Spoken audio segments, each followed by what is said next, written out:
Resolve 20, it's happening. We're gonna dive into the new features that I think you're gonna just think are so cool for visual effects and motion graphics. Let's go. And a lot of this is stuff that you can do in the edit page. You don't even have to jump into Fusion for. So number one is multi-text. So check this out. This is a new title that I can just grab and drag into the timeline on the edit page.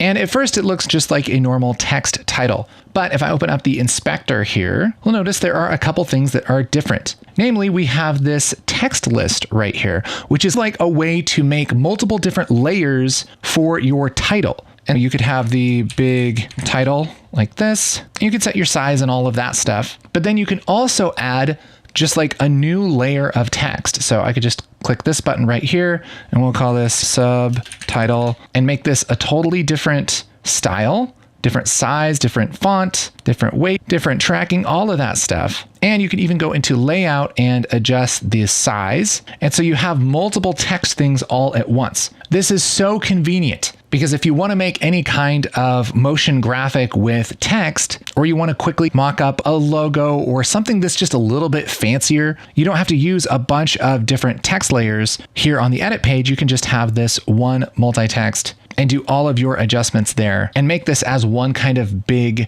title. Here's one I was working on earlier. We have the title here and the second line, and this is really cool. You now have the ability to do text wrapping, which means that you can type a bunch of text and it wraps to a outline. I could go into the settings and the layout and adjust the width and the height here, and I can adjust the width there and the text will wrap. And this might seem like a really small thing, but it's so helpful when you're doing certain kinds of titles and graphics. If you're doing credits or if you're doing the end of a movie trailer where you have all this kind of text and you don't want to make these multiple lines, what if you delete part of it? Then it's going to rewrap and all of that stuff. Having this multi-text available as well as the new kind of text wrapping and everything, so great. By the way, if you're into motion graphics, we just released a new mini course. It's called Amazing Motion Graphics in 5 minutes or less.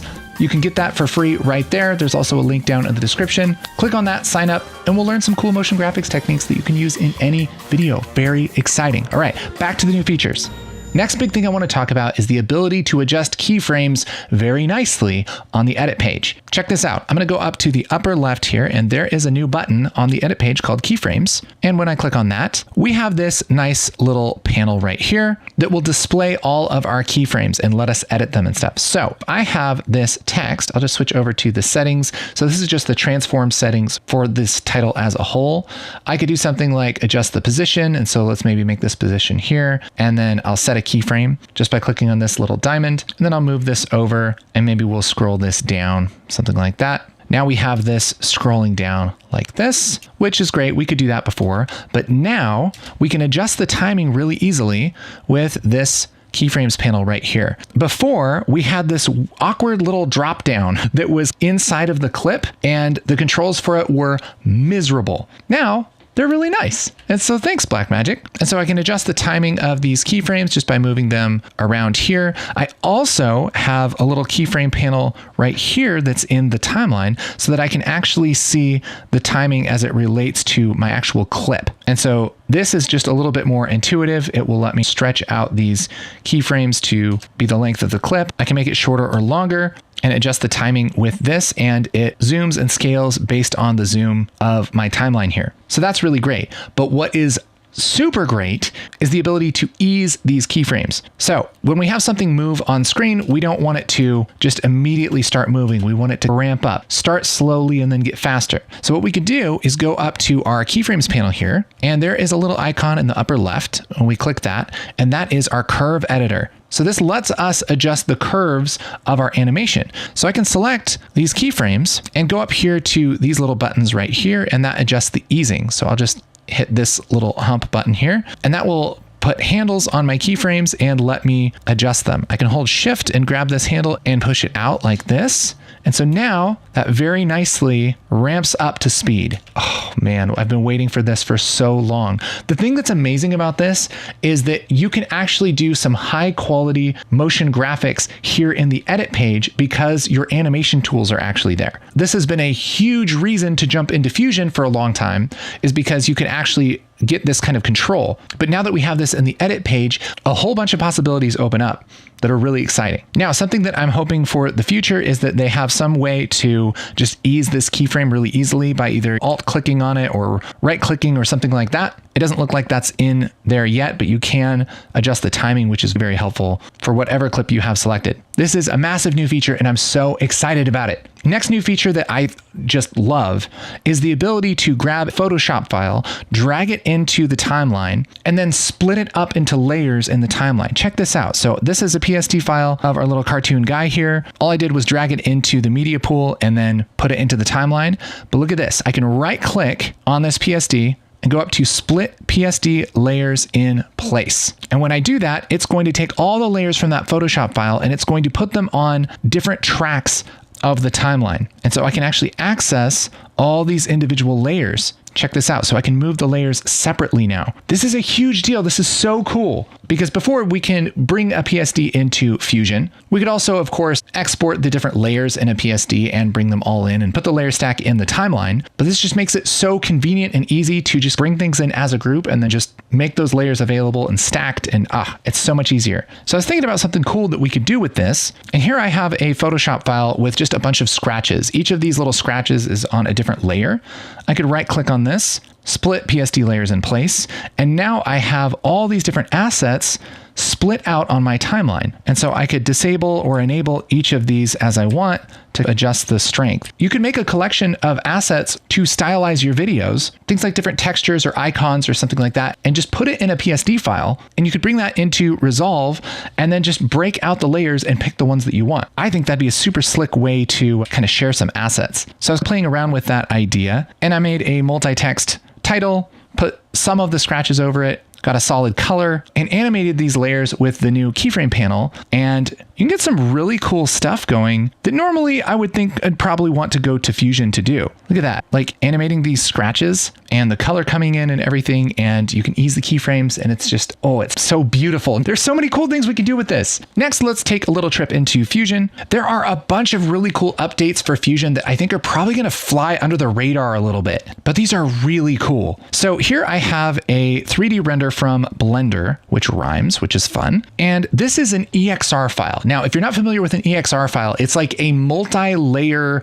really high quality image file that you can render out of 3D applications. And you can put all different kinds of stuff in the layers. I don't know what the limitation of the layers is, but it's a lot. And so kind of like we were talking about with the PSD file, you can throw that into Resolve and then you can access all those different layers. In fact, you can do a similar thing here from what I'm about to show you with a PSD file. But check this out. I brought in this image sequence. This is a series of EXR files. It's a little animation here of this bedroom. And over here, we have this little layer selector. And so with this media in, I can select the different layers and look at all these layers that I have that I rendered out of Blender. The main one would be combined. And so this is just our normal color from the render. But we also have different layers like ambient occlusion, emission, and you can do things like normal passes and position passes and all kinds of stuff. You can render depth maps and all kinds of different things out of your 3D application. And then you can access that layer here in the Fusion page to use it for whatever you want. So I could grab this media in and rename this depth and then copy and paste this media in and we'll do a different layer. So like the combined, and let's just say color.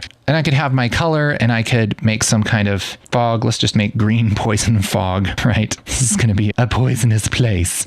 And we'll use this depth as a Luma mask and we can add some realistic fog to our scene, which is really fun. And we can do all kinds of crazy stuff with this. But what's even more crazy that I'm not even really sure how I feel about yet is that you don't even have to duplicate this media in and pick a different layer here to use the different layers. You can actually access them at any point from a bunch of different nodes and kind of use them to control stuff. So for instance, if I wanted to do some color correction to this, I can just run this through a color corrector. Normally, if I make this really yellow, it's going to turn everything really yellow. But what I can do is in this same color corrector, I can go over to settings and I could take this same media in and just plug this into the mask like this, which normally isn't going to do anything. But in the color corrector, I can go to settings and go down to effect mask layer and choose any of the layers from that media in. So for instance, I could pick AO and switch this to luminance it's going to use this as a luminance mask without me having to have a duplicate of this or run it through a channel booleans or do anything crazy like that. I can just access it secretly at any point in the flow here, which is really powerful. Let's take this and adjust the luminance here and then invert it so that it's only in the shadows. And now I have these warm shadows. There's all these kind of crazy things you can do, but look, it's just with one source image plugged into multiple places in this color correction node. So there's all kinds of crazy things that you can do with this. And this sort of thing works with EXRs as well as Photoshop files, which is nuts. Also, sort of related to this, I'll just reset our color corrector. There is a node called CryptoMatte. And what it does is it reads something called a CryptoMatte from your 3D renders. If you're not familiar with CryptoMatte, it's a way to basically render a matte for every object in your 3D scene without having to specifically render each one out. It just makes a matte for everything and then you can select them later. But the problem with CryptoMatte is that it needs to be decoded.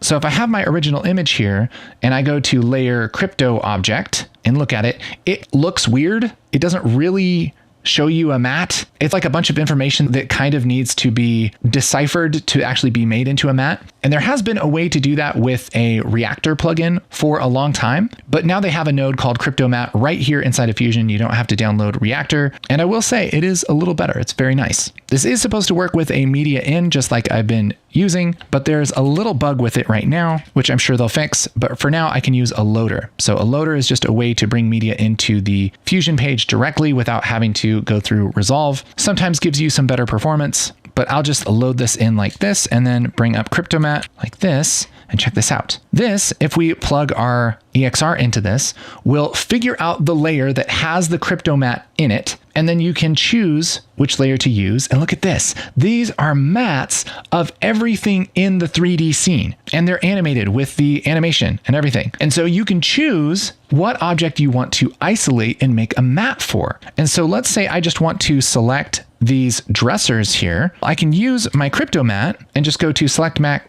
pick. And I can select my dressers from this little list and hit OK. Make sure I select output to alpha like this, and it makes a perfect matte for my dressers. And so I can plug this into the mask input of a color corrector, and I can change the hue of these dressers by using that matte. Isn't that cool? So you can do so much cool stuff with this. I'll show you something I've been working on here. I made this little scene out the window by taking the original render and creating a matte from my CryptoMatte, taking this photo and color correcting it and transforming it, and then putting it outside of that window with that perfect matte. I also use that same kind of matte to take these smudges and put them on the window too. Use the same CryptoMatte for some glow. I also added a little bit of haze using a depth map that was rendered from Blender. So now we have all this control over our scene using a combination of the CryptoMatte node as well as just accessing the different layers here within our EXR. So many cool things that we can do with this. And plus, they also just added deep compositing, which is this just to a crazy level. It's stuff I don't even really know that much about yet, but I'll update you when I do learn a little bit more about deep compositing, which is confusingly different than depth maps. That's another whole tool set inside of Fusion that I got to wrap my mind around a little bit before I explain it. But the ability to select these different render passes from a CG render is just so good. All right, and last thing I'm going to talk about in this video is the new Magic Mask. Now, this isn't available for Fusion yet. I'm sure it will be soon, but right now it's in the color page. And I gotta say, Magic Mask version 2 is pretty crazy. So it's in the same place here in the color page, right here, this little icon. And the difference is that you don't draw a line anymore, you just boop it, and it will select the object that you boop. And it does a pretty dang good job. This is just selecting her shirt perfectly. If I select a little bit more of her, it's gonna go, oh, it's a person, and it's gonna select all of her. Now, this is in the fast mode. I could go here to the better mode and click on that, and that's going to do a little bit better job of cutting these edges, but it's also going to select more of the background sometimes. I can hold Alt and boop the background a couple times to get rid of that. The idea is you want a really good matte to start out with. There we go. Make sure we aren't getting any of this background. Great. And then once we have a good matte, we can track this back and forth, and it does a pretty dang epic job of selecting this pretty complex roto with the hair detail and all of that. Isn't that nuts? And what that ends up doing is it masks this node. So I have this in kind of the red preview mode where if I just click on this little thing, that'll get rid of it. But then I can color correct her separately from our background, which is great. And I can also invert this matte selection and do something like make her background blue. And I mean, that's pretty dang impressive. Like the hair detail and stuff, it's not perfect, but dang, it's pretty sick. And it's way better than the old Magic Mask. Just stunning. And for anybody wondering, yes, you can make this into a matte and bring it into the Fusion page to use for roto. The way you can do that is with a color generator. You can just drop this on your node and that'll make it white. Grab another color generator and drop this right before it and make it black. Shoop. And that will output a black and white matte. Again, it's not perfect, but it's pretty cool. And then you can go back to the edit page and just render this out and then bring it into Fusion and use it as a matte. So among all the crazy updates in Resolve 20, there are some really great things for visual effects and motion graphics, both in the edit page as well as Fusion. Speaking of Fusion, today we're releasing a free mini course. It's called Amazing Motion Graphics in 5 minutes or less. You can follow along with me and we'll learn some really great techniques to quickly make some really great motion graphics for your projects. We use Fusion, but you don't even really have to know that much about Fusion. There's the link. There's also a link down below. It's totally free. All you have to do is click and sign up and you can be making some cool stuff for your videos. I'm so excited about Resolve 20. I'm excited about the cool things that you're going to make with it. Thanks for being here. You know, the hype is too dang high. It's so exciting. I want to just work on some cool stuff now. How about you?